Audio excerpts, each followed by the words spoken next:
what inspired me? I think when I first opened up my own shop was when I came back from a trip from back from the motherland. So when I came back from Albania, and it was very inspirational because I went out there, and I feel like anytime you travel and you go elsewhere, right?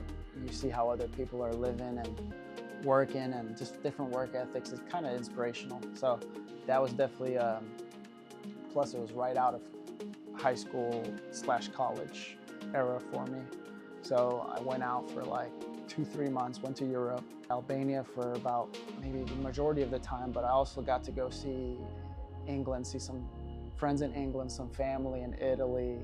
So a bunch of travel, got to see a lot of different businesses and business ventures, and meet people that had businesses and family that had different types of businesses. So I came back inspired, and we were renting this building out, and my family had a pizza place at half of the building, and then the other half was a barbershop which had just opened up for rent. The guy was leaving, and I was like, I'm gonna open this business up. This is gonna be my first business when I came back, and I just opened up a barbershop. I didn't know how to cut hair. I used to cut my own hair at the time. Didn't know how to cut hair, but I opened that up, and I had a I opened up a little where my office was to the side. I did like phone repair, cell phone repair, and like T-Mobile activations, and like you could come and like pay your monthly bill there. So I did all this I got into contact with these little companies, and yeah, I was just YouTubing phone repairs. I was fixing iPhones off YouTube. I just opened that on the spot because I didn't know how to cut hair, but I learned quickly in any type of business, you have to be there. So, you couldn't just have the barbers there. So you had to, as the business owner, you had to be there. So I had my little office. I couldn't just sit there all day. So I needed a little side income to fuel everything and pay for certain things. And yeah, that was the first move, one of the first moves. Yeah, first actual business that I owned. Yeah. Some major challenges.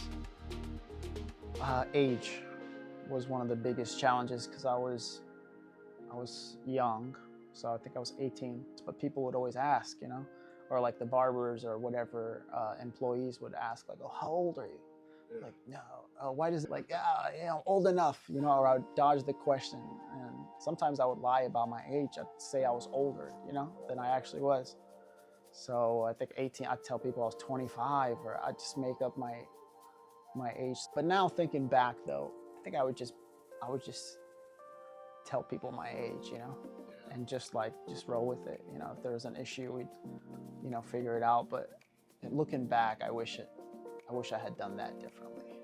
And you still get that even now. Like I'll get sometimes, how old are you? People, I don't know, I guess age, it's almost as if people want to figure out what level of respect to meet you with, Same thing with employees, or same thing with clients. So it's, it's definitely something it was a little bit of a challenge just because I was young. So got treated a little differently. So that's the same, that'll go with clients, landlords, vendors. So it makes things a little complicated, but not impossible. If anything, it also motivated me, It was very motivational. You wanted to prove your friends wrong too, that didn't believe in you, family that didn't believe in you. So it's yourself as well, Sometimes you had doubts. So yeah, you definitely wanted to prove to everybody that you could do it, Advice that I would give would be, if anyone's trying to jump into like entrepreneurship, the advice I would preach, you just got to jump into it. Just jump into it. Don't overthink what you want to do long term. If it's something that you want to, if you want to be in the entrepreneurship life, just jump into something. Whatever crosses your mind, jump in. If you fail, you fail, and then you can switch around to something else. I feel like just early on, I wanted to get it right. like not make any mistakes.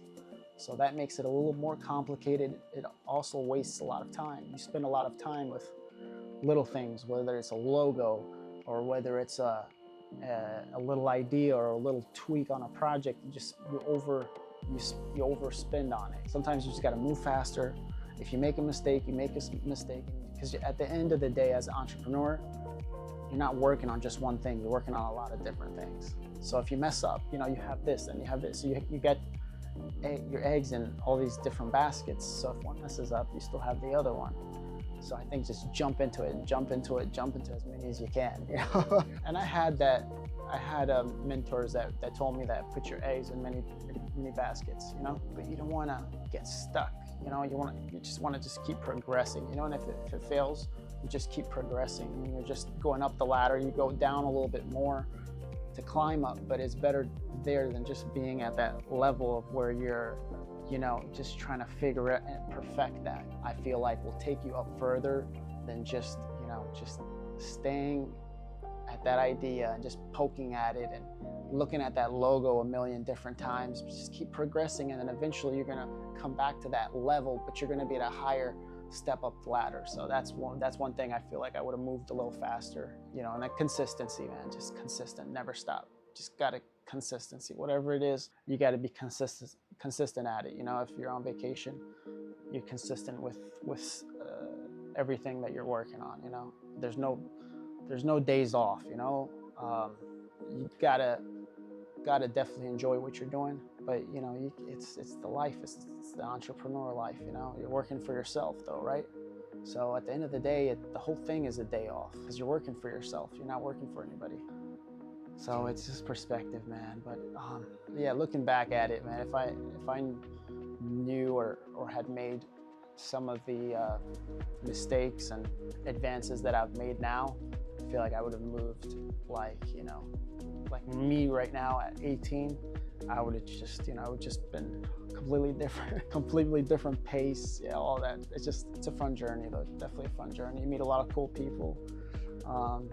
You learn a lot, and it just doesn't stop. My name is Eris, and this is Royal Shave Club.